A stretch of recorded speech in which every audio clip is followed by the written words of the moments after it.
우리의 인생도 추수할 그날이 올 터인데 그날에 우리가 아름답고 복된 열매를 추수하시기를 간절히 소망합니다. 그러기 위해서는 저는 우리의 쓰는 모든 문장의 주어, 우리의 말의 주어가 주님이었으면 좋겠다라는 생각을 합니다. 우리는 흔하게 나를 말과 문장의 주어로 사용하죠. 내가 중심이 되는 거예요. 내 생각, 내 판단으로 다른 누군가의 생각을 재단해버리고 나를 기준으로 또는 내 의를 기준으로 그 기준에서 벗어나는 것들을 재단하고 나의 기준 안에 들어오는 것들만 취하려는 못된 습성을 가지고 있어요. 때로는 하나님의 말씀조차도 자기가 주어가 되어서 불필요한 것들, 나를 찌르는 것들은 걸러내버리고 내 마음에 쏙 드는 말만, 내 마음에 감동이 되는 말만, 내 생각과 일치되는 것들만, 내게 이익이 되는 것들만 취하기도 하죠. 히브리서 기자는 우리에게 이렇게 얘기합니다. 하나님의 말씀은 살아있고 활력이 있어 좌우의 날선 어떤 검보다도 예리하여 혼과 영과 및 관절과 골수를 찔러 쪼개기까지 하며 또 마음의 생각과 뜻을 판단하나니. 하나님의 말씀을 듣고 찔림을 받는 것은 당연한 거예요. 우리는 누구나가 완전하지 않기 때문에 그렇습니다. 완전하지 않기 때문에 완전한 하나님의 말씀 앞에 머리를 숙일 수밖에 없는 것이죠. 우리는 늘 이 욕망의 중력에 이끌리는 존재들입니다. 그러니까 하나님의 말씀에 마음의 찔림을 받을 수밖에 없는 것이죠. 그러나 여러분, 우리는 늘 하나님과 하나님의 뜻을 먼저 생각하는 그리스도인들입니다. 그러기에 저와 여러분이 사용하는 이 말의 주어, 내 생각의 주어, 우리의 삶의 주어가 늘 주님이라면 우리 안에 이기심은 조금씩 줄어들고 주님을 닮은 존재로 거듭나게 될 줄로 믿습니다. 저와 여러분의 말과 생각, 우리 삶의 주어가 언제나 주님이 되시기를 간절히 축원합니다. 그러기 위해서는 우리가 바른 신앙을 가져야 돼요. 바른 신앙, 바른 믿음이 무엇일까? 벌써 한 30년 전 됐죠. 제가 신학교 다닐 때에 웃지 못할 사건이 발생해서 한참 웃었던 사건이 있었습니다. 일본 요코하마에 있는 중앙사원에 스님이 있는데 이 스님은 보통 스님과 달라요. 로봇 스님입니다. 이 로봇 스님이 있어요. 이 기도를 부탁하는 사람들은 많고 스님 숫자가 모자라기 때문에 신도들이 기도를 부탁하면은 녹음기가 이 정착된 그 로봇 스님이 신도들의 이름을 하나씩 불러가면서 그 로봇이 기도를 해주는 거예요. 어이없죠. 그런데 거기에 줄을 서서 기다린다는 거예요. 참 어이없는 일 때문에 우리가 많이 웃었습니다. 그런데 가만히 생각해 보면 우리 역시 똑같은 짓을 하고 있다는 것을 깨닫게 되어졌어요. 여러분, 예루살렘에 가면은 유명한 통곡의 벽이 있죠. 아마 가보신 분들이나 안 가보신 분들이나 TV로도 통곡의 벽은 몇 번씩 나왔습니다. 물론 우리 가운데도 다녀오신 분들 계시겠죠. 그 통곡의 벽에 가면 이 벽 사이, 돌멩이와 돌멩이 이 틈 사이가 새하예요. 거기에 기도문을 써서 꽂아 놓으면 응답되어진다고 믿는 사람들이 저마다 자기 기도문을 꽂아 놓기 때문에 그래요. 지금까지도 이러한 행위는 계속되어져 가고 있고 성지순례를 갔다 오신 대부분은 사람들은 거기에 기도문을 꽂아 놓고 왔다고 자랑삼아 얘기합니다. 심지어 한국에서 출발할 때는 거기 통곡의 벽에 내 기도문을 꼭 꽂아놔 주세요 하면서 미리 부탁하고 청탁하는 사람들까지 있어요. 참 어이가 없는 짓이죠. 어떤 사람은 그 통곡의 벽 아래에 있는 책상 위에 올라가서 남들보다 더 높은 곳에 꽂아놓기도 합니다. 그렇게 높은 데에 꽂아놓으면 하나님과 좀 더 가까워져서 하나님이 잘 응답해 주실 것이다 라는 생각 때문이죠. 여러분, 그런데 이렇게 행하는 사람들이 누구겠습니까? 부처님 믿는 사람들일까요? 아니죠. 대부분 하나님 믿는 사람들입니다. 그리고 대부분 목사, 장로고 신앙이 좋다고 하는 사람들이에요. 성주순례까지 갔다 하면 그래도 어느 정도 신앙이 있는 사람들이죠. 그런 사람들이 앞장서서 그 짓을 하고 있는 거예요. 이게 온당한 믿음일까요? 우리는 우리의 믿음을 다시 한번 돌이켜 봐야 됩니다. 우리 속에는 이런 모습이 없습니까?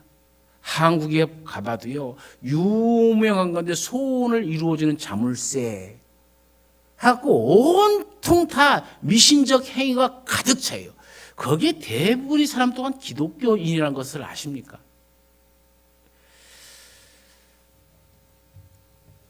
우리의 기도, 우리의 믿음을 다시 한번 점검해 보십시오. 젊은 나이에 남편을 여인 딸을 하나 둔 어머니가 있었어요. 그 어머니의 기도 제목은 우리 딸이 출가하는 거예요. 다시 재혼을 하는 게 소원입니다. 그런데 그 기도를 들어보면 우스워요. 우리 이제 딸의 남편이 될 사람은 재혼이지만은 신학교 교수여야 되고 자식 없는 호랩이어야 되고 이런 사람 하나님 꼭 한 명 우리 딸을 위해서 주세요 그래. 이 기도가 여러분 가만히 생각해 보십시오. 무엇을 의미합니까? 하나님께서 그 기도에 응답하셔서 딸에게 그런 남편감을 주시려면 신학교 남자 교수 가운데 누군가는 자식을 못 낳아야 되고 또 그 아내는 일찍 죽어야 된다는 얘기잖아요. 내가 하나님께 드리는 기도가 누군가를 죽이는 기도가 되는 셈이죠. 정말 어이없고도 무서운 기도 아닙니까? 에베소서 4장 13절에는 이렇게 얘기합니다. 우리의 믿음이 예수 그리스도의 수준에 이르기까지 계속 성숙해 가야 된다. 여러분 어떤 순간이라도 정체되는 믿음은 다른 믿음, 성숙한 믿음, 옳은 믿음이 되어질 수가 없다는 것이죠. 그리스도에 이르기까지 장성한 분량에 이르기까지 우리는 계속적으로 믿음이 자라나야 되는 겁니다. 그리고 믿음이라고 해서 다 같은 믿음이 아니라는 것을 알 수가 있어요. 실제로 이단이나 사이비들은 우리보다 더 믿음을 강조합니다. 옳은 믿음이 있는가 하면 그릇된 믿음이 있고 성숙한 믿음이 있는가 하면 아직도 미숙한 믿음이 있죠. 하나님께서 기뻐하시는 믿음이 있는 반면에 하나님께서 싫어하시는 그런 믿음도 있다는 겁니다. 정말 그리스도의 장성한 분량이 충만한 데 이르기까지 우리의 믿음이 바르게 성숙하고 원숙해지기 위해서는 무엇보다도 우리 시작이 바르게 되어야 됩니다. 잘못된 시작이라면 이제라도 바른 시작으로 다시 돌려와야 되는 것이죠. 즉 우리 믿음의 동기가 분명하고 올바르게 되어야 된다는 겁니다. 동기가 바르지 않는 믿음은 절대로 바른 믿음이 될 수 없고 미신과 구별될 수도 없습니다. 즉 미신적 행위하고 똑같다는 얘기죠. 그렇다면 예수 그리스도께서 말씀하시는 즉 믿음을 갖기 위해 믿음의 바른 동기는 무엇이겠습니까? 오늘 세 가지로 말씀을 드려보려고 합니다. 첫 번째, 우리의 믿음의 동기는 인간의 능력의 한계를 인정하는 데서부터 시작된다는 겁니다. 인간의 가장 큰 착각은 인간의 힘으로 무엇이든지 할 수 있다는 생각이에요. 그런데 정말 그렇습니까? 정말 모든 것을 할 수 있습니까? 여러분 자식 문제만 봅시다. 여러분 자식을 내 마음대로 키울 수 있나요? 될 것 같지만 안 돼요. 서울 강남에 있는 모 고등학교 학생이 자살한 적이 있어요. 나중에 밝혀진 이유는 같은 학급의 폭력 학생들에게 찍혀서 괴롭힘을 당한 데 있었어요. 강목으로 맞고 린치를 당하거나 또 너무나 괴로운 나머지 더 이상 살기 싫다는 쪽지를 남기고 자기 집 아파트에서 옥상에 올라가 뛰어내린 거예요. 그런데 처음에 뛰어내렸을 때는 자동차 위에 떨어져 갖고 죽지를 않았어요. 정신을 차린 아이는 계단으로 다시 올라가서 자기 집 문 앞에 한참 동안 있다가 다시 옥상으로 올라가서 뛰어내렸습니다. 그리고 이번에는 시멘트 바닥에 떨어져 갖고 그만 즉사하고 말았죠. 이 사실은 죽은 아이의 피자국을 보고 사람들이 알게 된 겁니다. 피는 자동차 위에 고여 있었고 거기서부터 계단을 따라 떨어져 있다가 자기 집 앞에서는 피가 흥건하게 젖어 있었고 거기서부터 다시 옥상까지 피자국이 계속 있었던 것이죠. 지금 자식이 아파트 문 밖에서 죽을까 말까 피 흘리며 고민하고 있는데 부모는 그것을 모르는 거예요. 자식은 자기 방에 들어가서 유서를 써놓고 뛰어내려 하는데도 부모는 아무것도 모른 채 잘 자라고 인사하고 들어가 버리는 겁니다. 우리의 능력으로는 절대로 자식을 책임질 수 없죠. 우리의 능력으로 가정을 바로 세울 수 있습니까? 서울 강남의 주부들에게 설문조사를 했는데 70%가 이혼하고 싶다는 응답을 받았어요. 그리고 60%는 결혼 전으로 돌아간다면 지금 남편과 절대로 결혼하지 않겠다고. 25%는 결혼의 기회가 다시 주어질 경우 계약 결혼을 하겠다라고 얘기했습니다. 가정이 행복하다면 이런 소리를 하겠습니까? 또 우리의 능력으로 사업을 마음대로 할 수 있습니까? 오늘도 분명히 많은 기업들이 부도났을 겁니다. 사주가 무능력해서가 아닙니다. 능력이 있고 열심히 뛰었음에도 불구하고 부도나는 업체들이 많이 있습니다. 능력만 가지고서는 절대 사업을 못한다는 얘기죠. 여러분, 사회는 어떻습니까? 미국 대도시에는 흑인들이 무서워서 밤에 백인들이 걸어 다니지를 못합니다. 길을 가는 사람 중에 백인은 한 명도 없고 전부 흑인이라는 것이죠. 흑인 밀집 지역에서는 백인종이나 황인종에 대한 범죄 사건이 일어나면은 신고를 해도 경찰들이 출동을 잘 안 한대요. 미국이라는 나라가 어떤 나라입니까? 세계에서 유일한 초대외 강국 아닙니까? 미국이 자체적으로 보유하고 있는 폭탄만으로도 이 지구를 완전 무결하게 초토화시킬 수 있습니다. 그런데 그런 군사력을 가지고도, 막강한 힘을 가지고도 미국의 대도시 밤거리는 정부의 통제 밖에 있는 거예요. 그것은 군사력으로 해결되지 않기 때문이죠. 가정을 제쳐놓고라도 우리 개인은 어떻습니까? 나 개인의 능력으로 자신의 모든 문제를 해결해 갈 수 있습니까? 내 능력으로 머리에 돋아나는 흰머리를 막을 수 있습니까? 빠져가는 흰머리를 붙잡아둘 수 있겠습니까? 내 능력으로 이 이마에 패는 주름살을 막을 수 있겠습니까?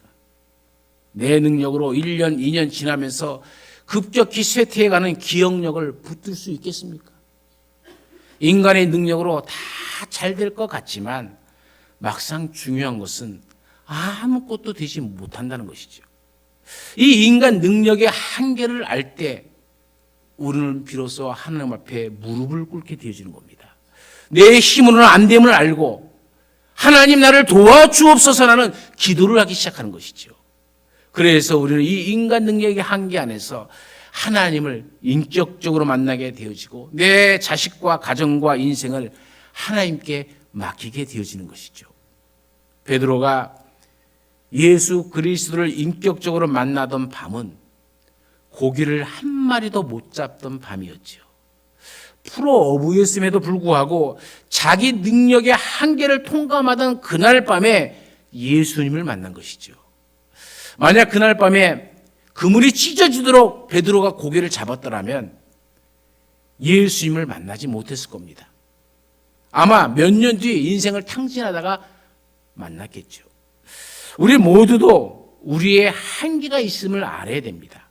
그리고 그 한계 앞에서 우리는 하나님 앞에 기도함으로 주님을 만나는 그런 축복이 우리 가운데 있기를 간절히 축원합니다.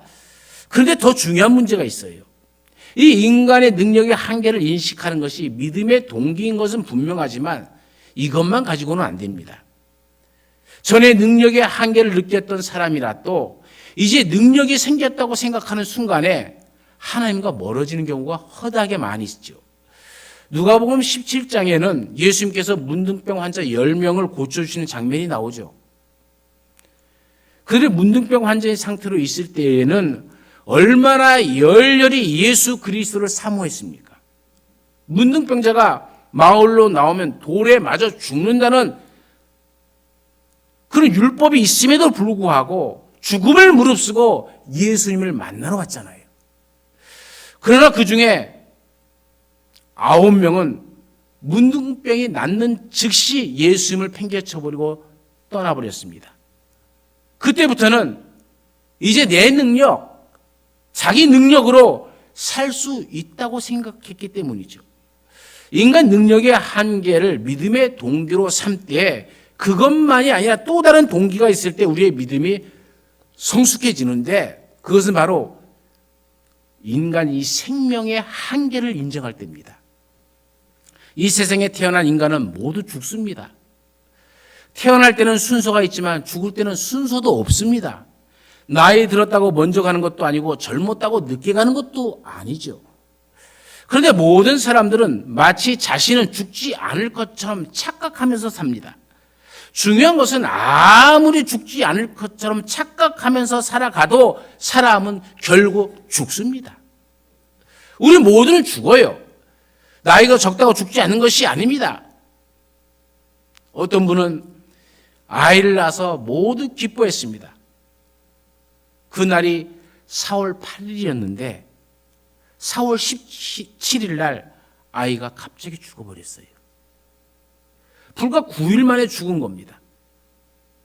또 무슨 경사일이나 축하하는 일이 있다고 해서 안 죽는 것 아니죠. 어떤 성도님이 회사에 근무하던 그 직원의 자제분이 지방에서 결혼을 했어요.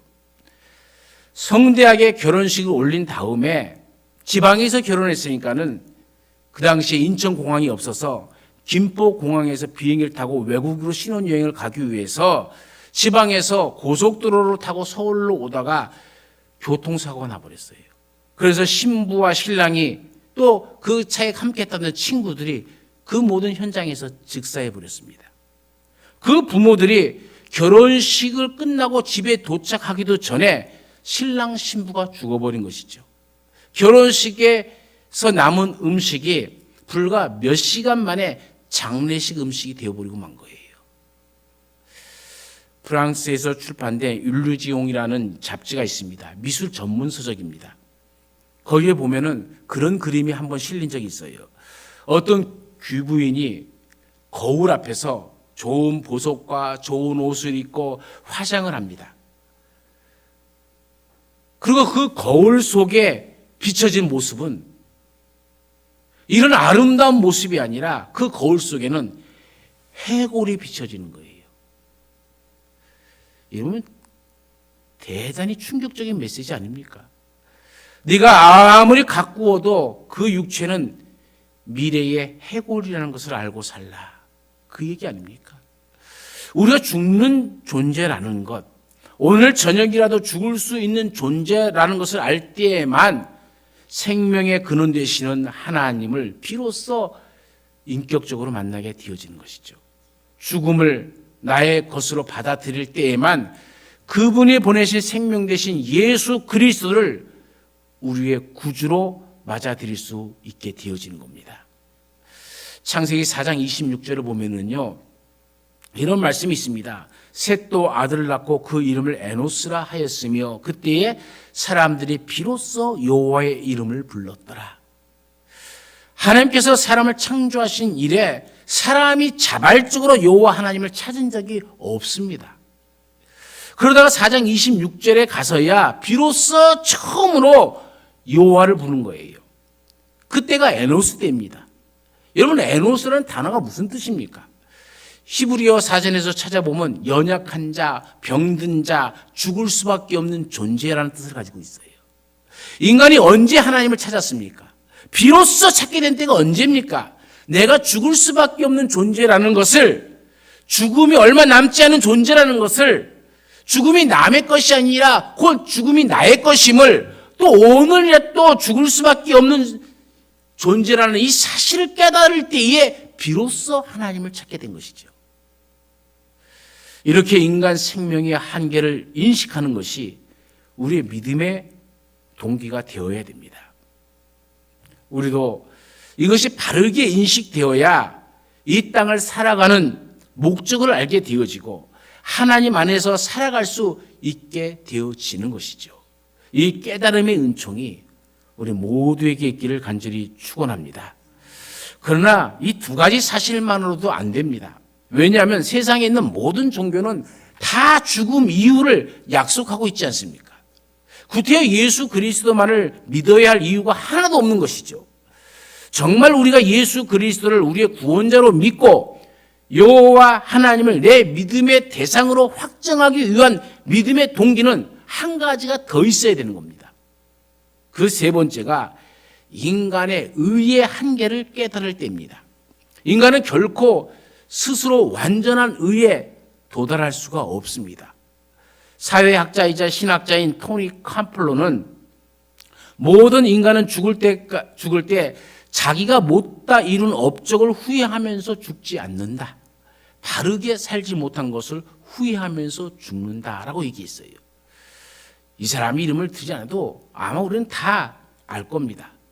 저도 목회자이기 때문에 장례도 많이 집례하고 죽어가는 분도 많이 만났습니다. 그런데 지금껏 죽음을 수시간 앞둔 사람이 그때 말입니다. 그때 1,000만 원만 더 벌었어도 하며 후회하는 경우를 본 적이 없어요. 그때 내가 조금만 더 노력해서 어느 정도 직책까지는 올라갔어야 되는데 라고 하는 사람도 한 분도 없었습니다. 사랑해야 할 사람을 사랑하지 못하고 해야 할 일을 하지 못하고 하지 말아야 할 일을 한 것을 모두 후회하고 괴로워하며 목사한테 털어놓습니다. 그리고 목사의 입을 통해 주께서 위로해 주시고 사해 주실 것입니다. 이 말을 듣기를 원하는 것이죠. 인간은 이러한 모습을 갖는 이유는 두 가지 이유입니다. 죽음 앞에서 하나님의 심판이 있다는 것을 본능적으로 아는 거예요. 하나님을 믿지 않던 자들도 죽음 앞에서는 두려워합니다. 왜요? 뭔지는 모르지만 무언가 심판이 있다는 것을 느끼는 것이죠. 두 번째는 인간은 죽음 앞에서 자기 스스로 결코 완전한 의인이 아니란 것을 아는 것이죠. 그래서 죽을 때 바르게 살지 못한 것을 후회하고 죽음이 임박해질수록 그것 때문에 괴로워하는 겁니다. 사적인 이야기입니다만은 저희 어머니께서는 오랫동안 10년이 넘는 세월 동안 파킨슨병으로 또 암으로 고생하시면서 잘 움직이지 못했습니다. 저는 태어나면서부터 계속 어머니와 함께 살았죠. 어머니가 건강하실 때에도 많은 것을 배웠지만 병석에 누워 계시면서 죽음을 바라보시고 인생을 정리해가는 모습을 보면서 더 많은 것을 배웠어요.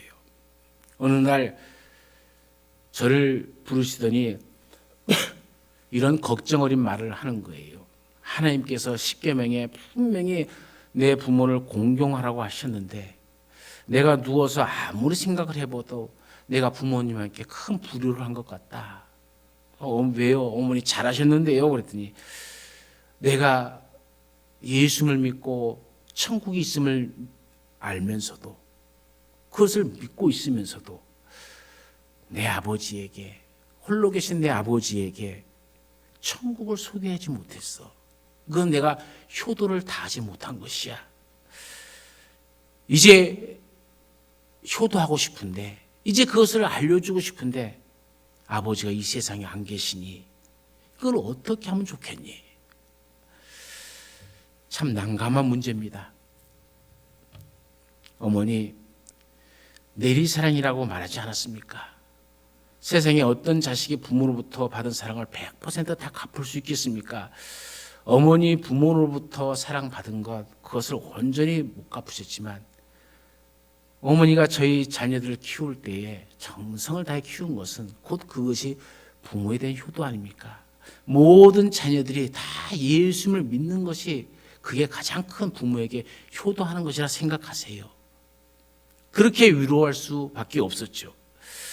그러나 그것이 어머니께 바른 대답이 되어지지 못했든지 어느 날 전화가 오셔서 베드로전서 2장 9절 말씀을 매일 읽어라 부탁을 하는 거예요.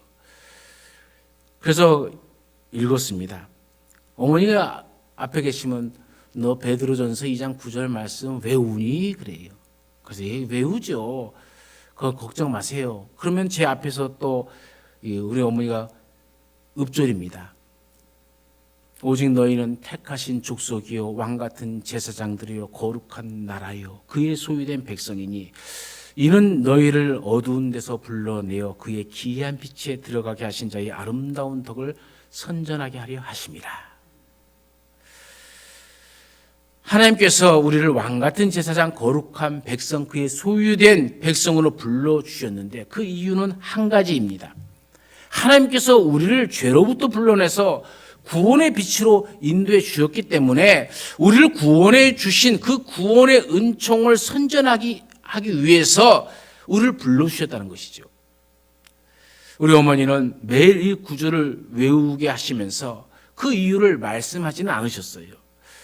몇 달이 지난 어느 날 어머니는 그날도 저한테 이 구절을 외우라고 했어요. 그리고 구절을 외웠더니 비로소 이 구절을 외우게 하신 이유를 설명하시는 거예요. 이 구절에 보면은 그의 기이한 빛 속으로 우리를 들어가게 하신다고 했는데 당신은 80평생 예수를 믿으면서도 아직까지도 그 빛을 보지 못했다는 거예요. 그래서 하나님께 하나님 왜 저에게 이 구원의 빛을 안 보여주십니까? 저는 구원받지 못한 것입니까? 하나님께서 분명히 기이한 빛에 들어가게 하셨다면 제가 이것을 좀 봐야 하지 않겠습니까? 그래야 구원받은 기쁨과 감격을 누리지 않겠습니까? 라고 기도했는데 마침내 그 빛을 보았다라고 하는 거예요.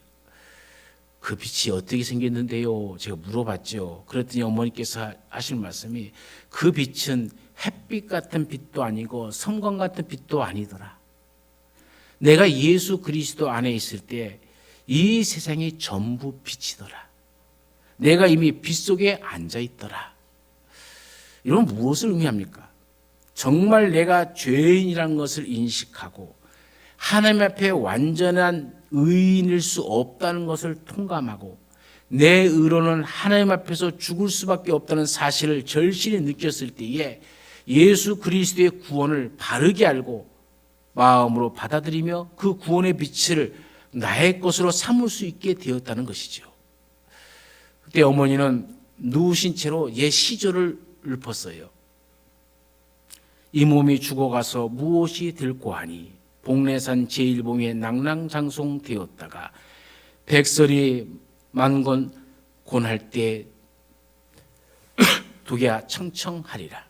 이 몸이 죽고 100번 고쳐 주고 백골이 진토되어 넋이라도 있고 없고 임향한 일편단심이야 가실 줄이 있으랴. 이 정봉주의 단심가를 불렀어요. 그때 임향한 일편단심이야 할 때는 우리 어머니는 항상 주님 향한 일편단심이야 라고 바꿔서 읊었습니다.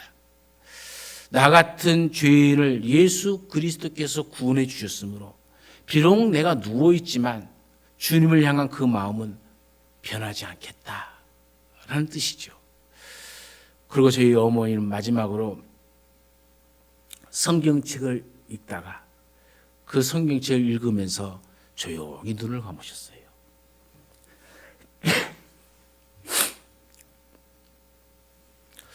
어떻게 우리 같은 죄인을 구원해 주시고 그의 빛 가운데 우리를 인도해 주시겠습니까?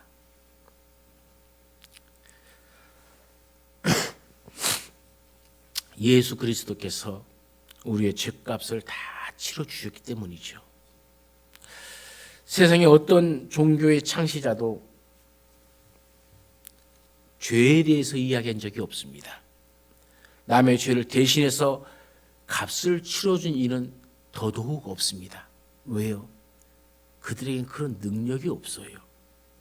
예수님께서, 오직 예수님께서 우리의 죄를 위해 우리의 죄를 대신 짊어지시고 죽으신 겁니다. 예수님께서 왜 머리에 가시관을 쓰고 피를 흘리셨겠습니까? 우리가 머리로 지은 죄를 속기해 주시기 위해서죠. 왜 그분이 손에 못이 박히고 피를 흘리셨습니까?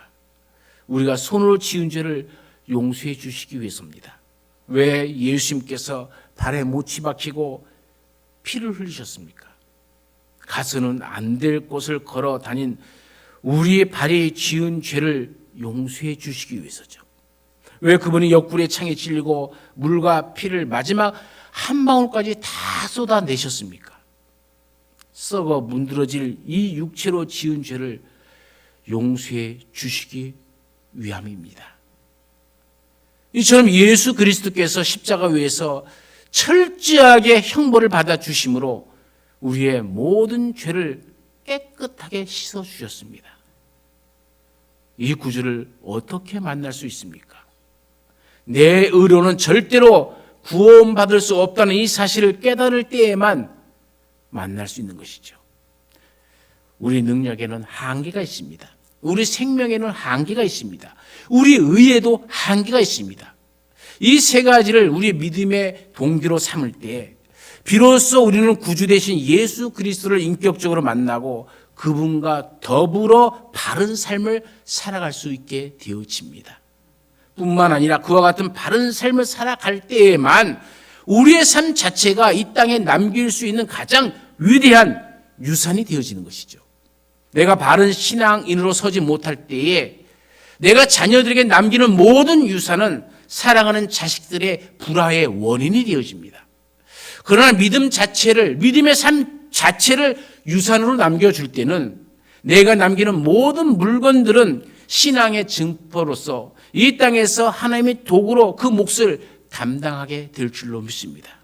내가 정말 바른 삶을 살아갈 때에 신앙의 바른 삶 안에 있을 때에 내가 쓰던 볼펜 한 자로 내가 있던 성경책 한 권이 그 어떤 설교보다도 더 위대한 메시지로 남아서 우리 자녀들의 삶의 이정표가 되어주고 길잡이가 되어줄 줄로 믿습니다.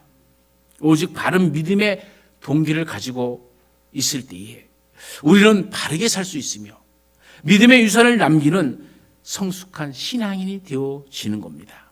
또한 세상을 떠날 때도 후회하지 않고 떠날 수 있게 되어지는 것이죠. 이 땅에서 살다가 마지막 떠나는 순간에 우리 자신의 삶을 용납할 수 없는 것보다 더 비극적인 장면이 어디에 있겠습니까? 사도 바울의 말처럼 나의 달려갈 길을 다 달려갔다 스스로 말하고 우리 주님 앞에 나아가기 위해서는 바른 믿음, 주님이 기뻐하시는 믿음을 가져야 됩니다. 우리 능력에 생명에 의에도 한계가 있음을 아시고 이 동기 앞에서 하나님을 바르게 만나고 바르게 섬기고 바르게 살다가 사랑하는 사람들을 두고 이 세상을 먼저 떠날 때에 또는 사랑하는 사람을 먼저 떠나보낼 때에 그 순간이 후회가 없는 성숙한 그리스도인들이 되어지기를 간절히 축원합니다.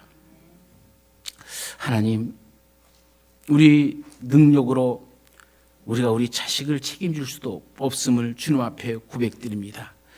우리 능력으로 가정의 행복이 보장되지 않음을 우리의 인생의 경험을 통해서 깨닫게 되어집니다. 여호와께서 내 기업의 주인이 되어주지 아니하시면 우리의 기업이 보장받을 길이 없음을 고백합니다. 주께서 이 사회와 이 나라와 우리 인생의 주관자가 되어주지 아니하시면 우리가 무엇을 할 수 있겠습니까? 우리 능력의 한계를 잊지 아니하는 지혜로운 자 삼아 주옵소서. 우리 생명의 한계를 주님 앞에 고백드립니다. 모든 인생은 풀과 같고 그 모든 영광이 풀의 꽃과 같다고 주님 앞에서 고백드리지만 그 고백에서 실은 우리 자신을 언제나 제외시키고 있었음을 회개합니다.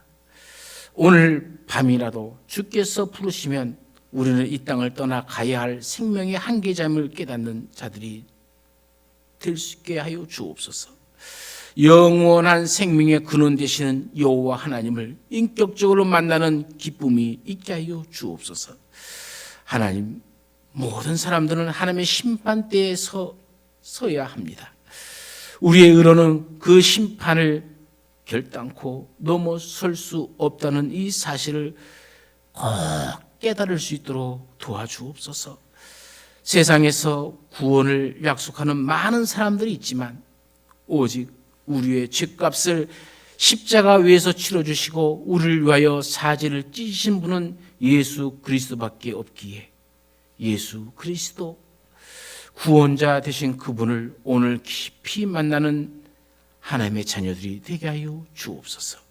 이 믿음의 동기 위에서 사랑하는 사람들을 이 땅에 두고 먼저 떠나게 될 때, 사랑하는 사람을 먼저 떠나 보내게 될 그때에 결코 후회함이 없는 성숙한 그리스도인들이 될 수 있도록 은혜를 더하여 주옵소서.